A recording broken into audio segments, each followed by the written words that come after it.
Hey everybody, this is me, your host Gabe Colombo, welcoming you to another episode of Growth So You Can Chill. First of all, thank you so much for all reactions that I got from last week's video when I talked about paid media.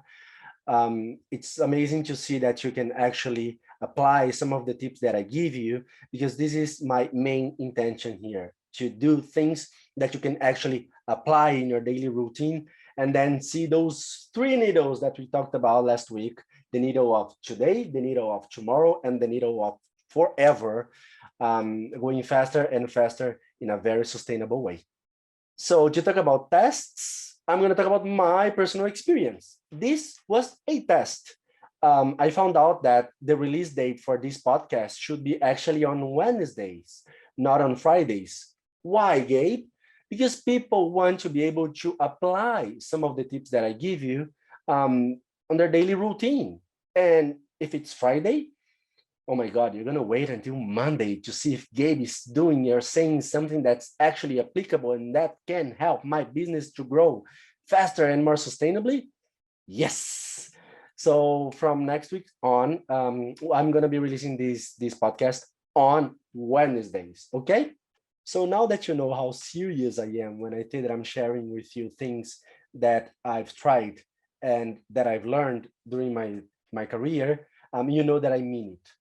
And today, I want to share an anecdote about a test called My Mom's Carrot Cake. So she's a great baker. Okay, I'm not. But I know that bakery has a lot of similarities between with marketing and growth because you need to follow recipes, you need to follow ingredients, you need to think things through before actually starting to bake. And that's why when you watch a show that has bakery, everything is in the right place, in the right amount.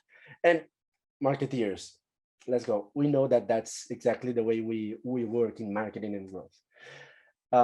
So again, isolating variables, okay, so carrot, oven size, temperature, and I've did it all. I tried it 100 times before actually considering that test a failure.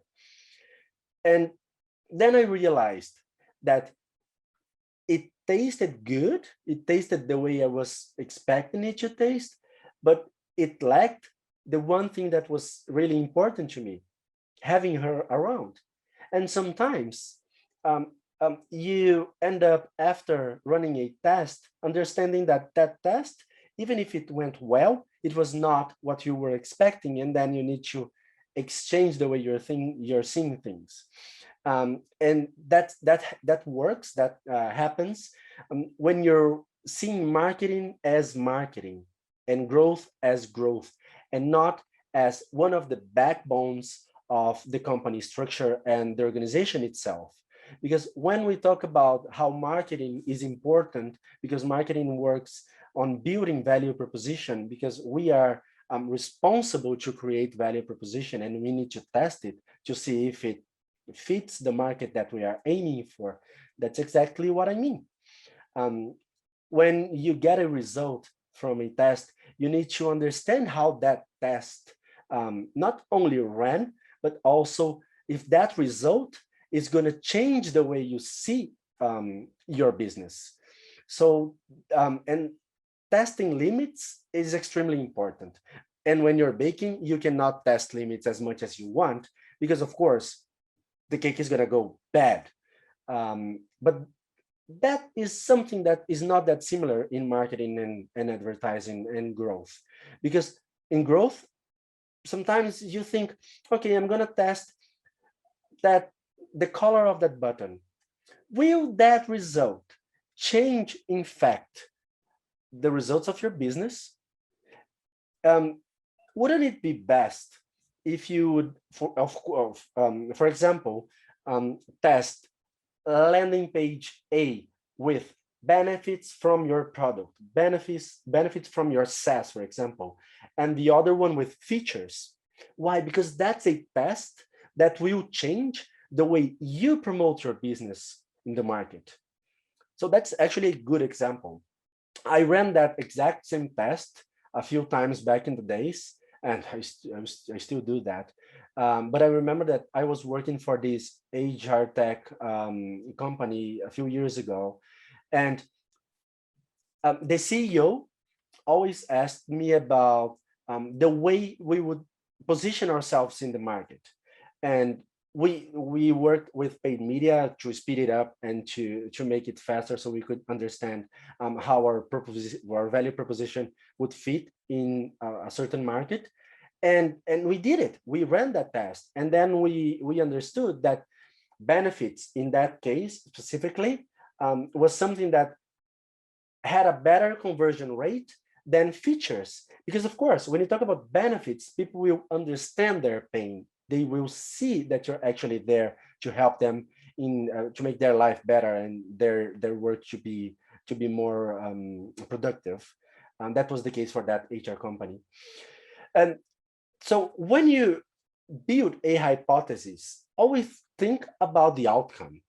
Will that outcome, will that answer, the answer to that situation, change the way you see your business? Or will it change the way you see one of those three needles, the today, the tomorrow, and forever? If it doesn't fit, or if the amount of tests that you're running only move one needle, or only move two of the three needles, maybe you're lacking something here. Maybe you should split the number of tests that you run in those three needles, and then understand, is that going to change the way I see my business? If it is, great.